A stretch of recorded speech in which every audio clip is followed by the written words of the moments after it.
What is going on, Laker fam? This is your boy Jay Lake, bringing you Lakers all day, all the time. If you haven't yet, please go ahead and hit that like and subscribe button down under. It would be much appreciated. It's been quite a while since we posted our last video, so we wanted to get one up here. Today, we're probably going to go over a summary of how our season's going so far. We'll talk about some of the weaknesses or trade market that's going on, and we'll flow from there. So, how you doing, Nas? Welcome back. I'm doing great. Thank you for having me on again. It's always an honor and a pleasure. Appreciate your time, brother. No problem. I'm here. Let's do this. um, yeah. So for our Lakers, right? This season, I mean, it's been kind of a roller coaster, up and down. Up and Sort down. of like last year. We started off with that 2-10 record last year, but we thought, oh, we might be heading in that direction again. And during the beginning of the season, we were 3-10 when we played games, play teams over 500. And that was a rough start, but once that IST started rolling around, that in-season tournament, we cranked it up, and we were undefeated in the IST, and we took the championship. But after the IST, there's this kind of hangover, or I don't know, like the players want to rest or relax, and we've kind of been in a doldrum since then. What do you think so far? Yeah, I mean, it's uncharted territory with this new in-season tournament. No one really knew how it was going to work, or if teams were going to buy into the tournament, if the fans were going to buy into the tournament. It seemed like everybody did buy into it. Of course, the ratings were very, very high, even higher than a lot of playoff games that we've seen through the past years. So it seems like everybody has bought in.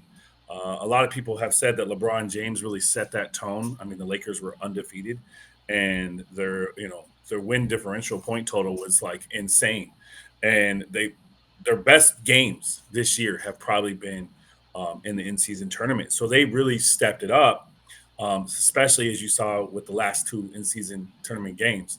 With against the Pelicans and Indiana, LeBron James and Davis looked like they were playing for an NBA championship.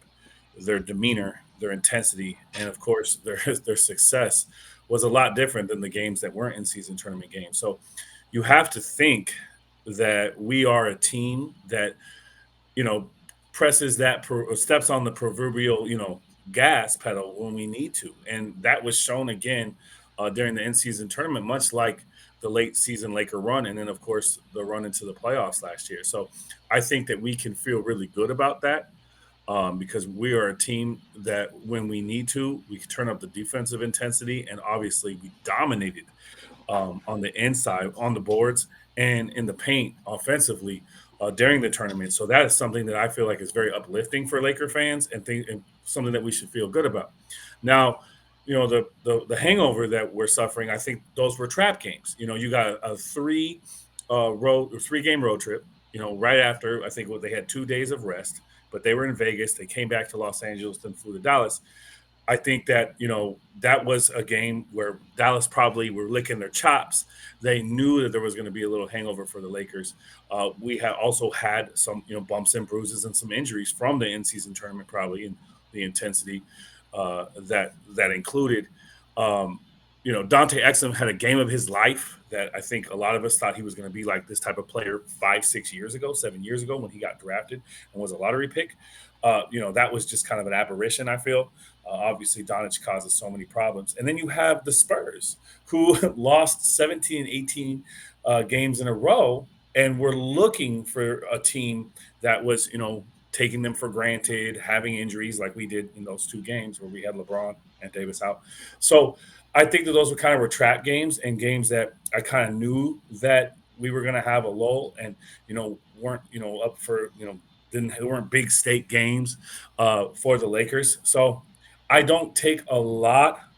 I don't put a lot of value in those games as far as are the Lakers a team with a lot of problems. I think we're a team that was in uncharted territory, won the in-season tournament, and then facing a little bit of a hangover afterwards. Yeah, I think overall the ISC was a big success. I mean, come on, we won it. We are the first ones to ever win this inaugural Yeah, IST tournament. I feel like the NBA can do a bit more to kind of incentivize both the player, the club, and the coach. So that record for that last game, it doesn't count. All the stats, they don't count. That kind of hurts the players and it hurts the team because that's the extra game that they don't get counted. Um, they need to incentivize, I feel, for the players, that 500K, that's great. They should probably add another incentive as you get a playoff bid, right? So you win the ISC, you get a playoff bid. That would motivate both the coaches and the players. Motivate the club. You give them a top 10 pick, or you elevate their first round draft pick to top 10, and that would motivate the club, and it would be a win-win for both sides. Yeah, I think if you want this in-season tournament to work and you want maximum buy-in, which there was probably some apprehension, between the commentators and the fans and even the teams, if you want people to take this tournament seriously, I feel like you might have to up the stakes, especially if the Lakers go 2-10 in the next 12 games, and because they have bumps and bruises, which they do, stemming from the tournament and the tournament games. I think if you don't want this to turn into like an all-star game, which is just a giant exhibition game where nobody's taking it seriously because the game doesn't count, essentially the championship game we're talking about, I feel like you do have to up the stakes. What do you feel in terms of a draft pick? What would be fair for the tournament champion?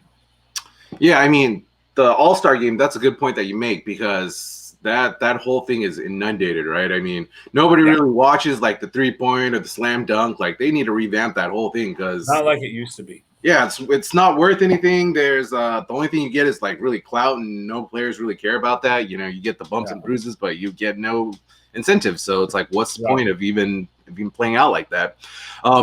That's another thing where the Lakers at first, because they didn't want to hang that IST banner up in Staples, because Staples Crypto, that was rarefied air up there, right? You have all your Kobe jerseys. You're gonna have your Kobe jersey. You have all the other player jerseys. You have all of our championship banners, and this IST banner, it's going to kind of look like this little pentagon or hexagon. I don't know. It's going to be different from your banners, but they didn't want to do it.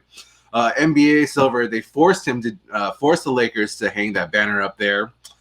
Chuck on the Dan Patrick show said that I'm going to bust their ass if they do hang that banner, because what's the point of hanging that banner? Even Skip tried to clown on the Lakers for hanging this IST banner. What do you think about that? Yeah, I disagree. I think that if you are all in on this tournament, you have to show that there's value with this tournament. Like you mentioned, is it a draft pick for the future, a first-round draft pick? Is it an automatic playoff bid to the play-in tournament that goes on before the actual NBA playoffs? And with that, I feel like you honor that banner just like you would a conference banner or a playoff banner. I understand that the Lakers value championships rather than conference banners, or even just winning the the Western Conference. But because you want buy-in to this tournament, you have to value it like it's something worth winning. If you don't, I feel like it kind of does turn into an all-star game trophy, MVP trophy, or winning the All-Star game. It's like something that doesn't matter and people will take for granted. If you want buy-in, you have to treat it like it's something to win and something that your team wants to win, celebrate, and honor. That said, I know what Kobe said, that real dynasties or real franchises don't hang conference banners. But if this is something that we're trying to grow, build, and promote, I think you have to honor that like you would any other banner, like any other championship banner, in my opinion. Yeah, because you don't want to be, like that team down the hall where they're hanging those Western Conference banners and no other banners. But if you could promote this something better than even a conference championship, and even if you throw in a draft pick, if you win this, if you win this in-season tournament, I think the teams might even value it more than a championship, because not only are you winning and getting this championship trophy, in-season championship trophy, you're building for the future, which is not what you're doing when you win a championship, because usually the team that wins a championship is a team that has a high draft pick or no draft pick at all. So this is something that I think would incentivize that, is not only you're winning this championship, this in-season tournament, but you're building for the future. So I think that would really raise the stakes and the seriousness of it. The banner, I think that you have to honor it, but I do kind of understand, the other point of view, that it's not a championship. So why honor it like it is? Yeah, so the one good thing is NBA or Silver said that every team will only get one banner if they ever do win it, and if they do win it multiple times, they'll just add kind of the year that they win. So Yeah, I agree with that. Yeah, I could see that. Just putting the year that they won, kind of like a little box and like a little grid or something like that, and have a separate banner for in-season tournaments. Maybe even separated from the championship banners. yeah, to your question that you said earlier, improvements, because Lakers during the offseason, we were known as being a very, very deep team, right? The way this roster was built, it's like, oh, we have players for days, and basically, if any of our superstars steps off or they're not playing, then we have players that'll step up. But it seems like these past couple games, that hasn't been the case, and our depth is kind of an issue. I feel. What do you feel like? Who do you feel like needs addressing in our lineup? I mean, what kind of position and what do you feel like we need? I feel like because Davis is starting to have this growing injury, and which I do feel like started around the in-season tournament, and he might have to take some games off. It seems like we have a huge hole in the middle. I think we brought Christian Wood and Jackson Hayes in to alleviate some of that pressure off Davis. And I don't know if it's because Davis, when he's in the game, it's just pure domination. So it just looks different, obviously, when he's not in there.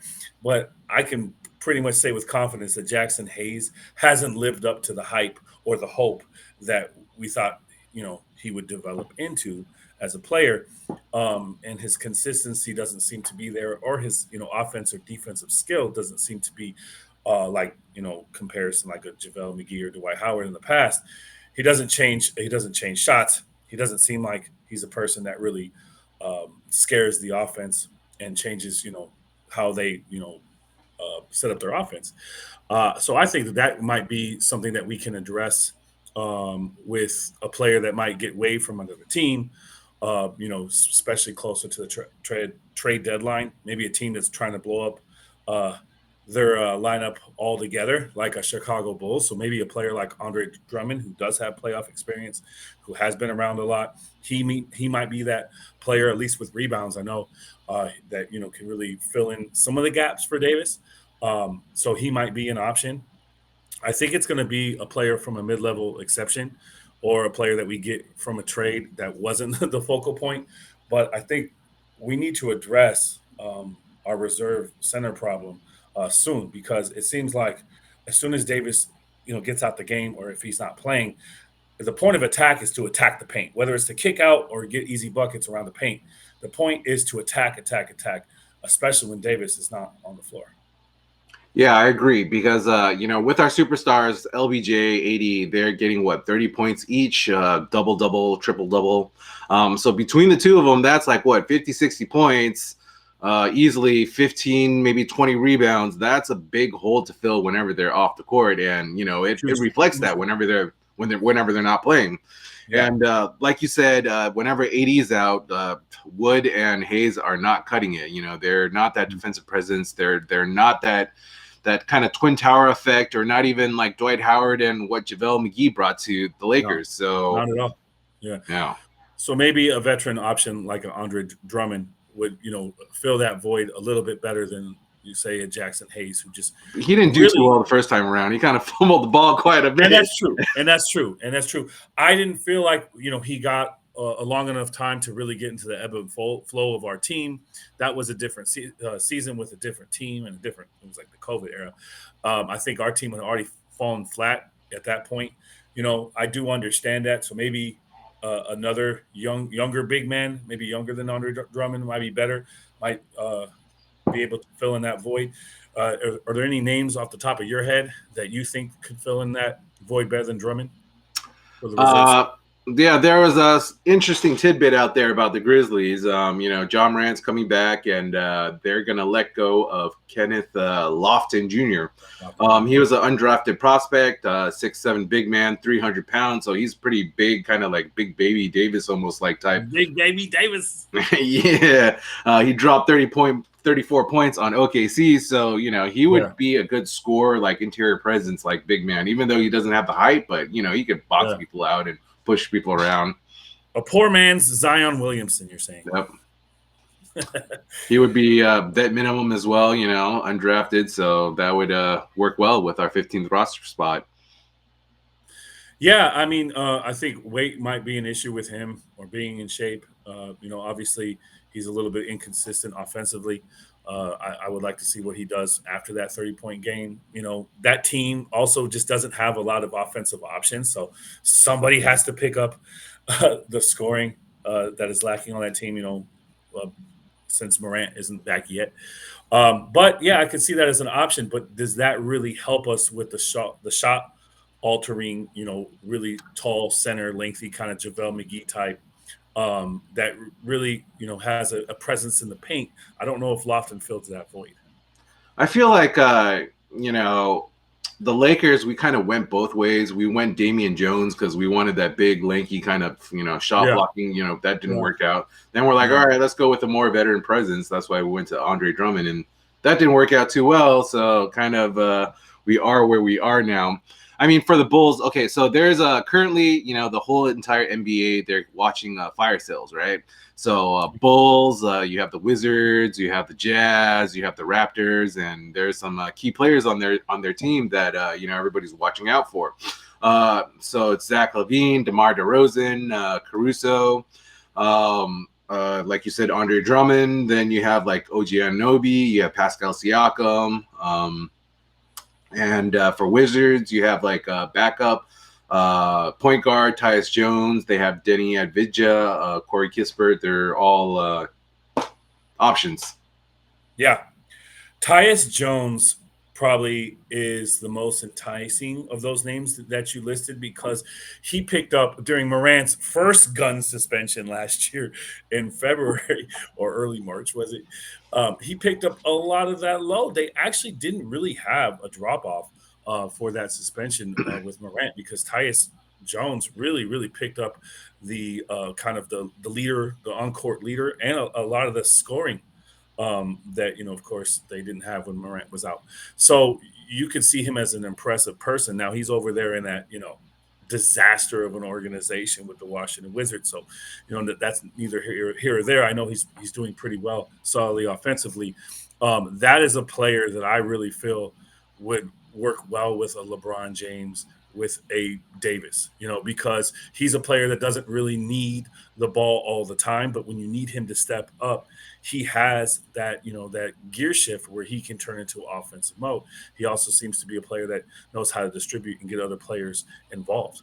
Last year with Xavier Tillman, which, was a player I didn't even know him about.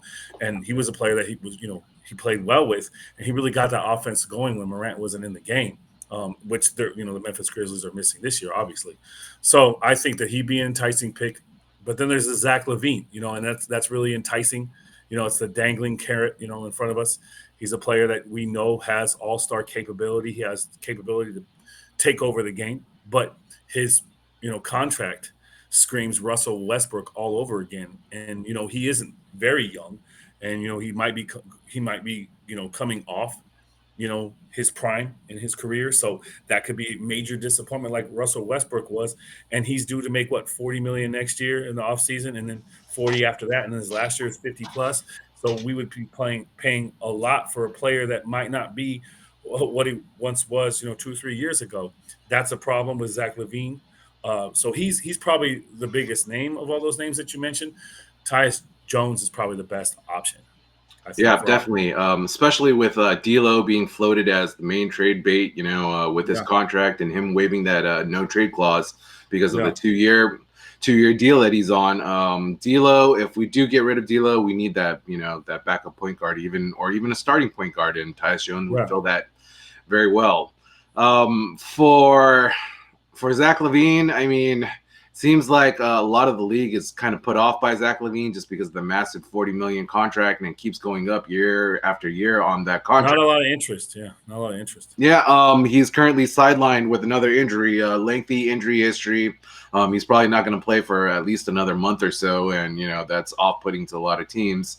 especially with the high asking price that the Bulls want from him. You know, we're not going to give up all of our picks. I mean, if Yeah. you're just going to trade D'Lo and say like Rui Hachimura or maybe like Gabe Vincent or even like Christian Wood, like Torian Prince was another name. yeah. I mean, yeah, definitely, we'll do that. But if you want our picks, then yeah, that's probably not happening. You want our picks? Give us DeRozan and Caruso. Then we'll talk, right? Or even Vucevic or Andre Drummond, like you said. So yeah, DeRozan is an interesting choice. Obviously, I feel like he's a better player than Levine, more consistent, and he's definitely had probably a more solid career than Levine. Also, playoff proven with all those playoff series in Toronto. Yeah, he seems to be a little bit more of an even keel player. Definitely a player that could take over a game offensively. I love that he does the mid range stuff and he's not just shooting threes from the rafters. You know, I'm a little bit of an old school guy, so I really like DeRozan's mid range game. Obviously, I love Caruso. He was that player that really helped us win that championship and did the intangibles. So I have some fondness for Caruso as well. So I feel like those would be the better options. It just kind of goes to how much do we have to give up to get those players, and do we want to throw away second round draft picks for the next 7-8 years because of this trade because we don't have many in our immediate future. So how much do we have to give up to get those players? But I would much rather have a Caruso and a DeRozan, as opposed to a Zach LaVine. right, and say if we were to give our first round pick and another first round swap, or even our second round with the players, I would probably be shooting more for a kind of OG Anunoby or Pascal Siakam type player. If they're a lot younger, a lot more upside, two-way players, they scoring load. So those kind of would be my major targets. Yeah.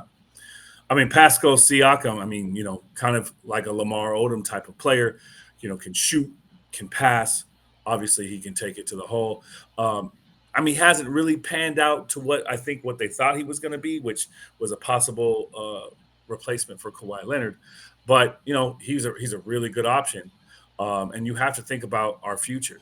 How long do we have LeBron James? He can opt out this summer, and the possibility that he wants to play with his son Bronny from whatever team he gets drafted for. Pascal Siakam, OG Anunoby would probably be better prospects going forward in the future because they're a little younger than Zach LaVine and DeMar DeRozan. It just kind of bears the question: are we building for the future? Are we starting to consider the future? Or are we trying to go all out to win this year? Yep, and I think that would be a great segue into our next episode, since we're running over a bit on our time. Transitions. All right, Lakers fam. So you heard it here first. What do you guys think? Do you agree with our trade options, or what do you think about our in-season tournament? Just leave your comments down below, and we'll see you guys next time.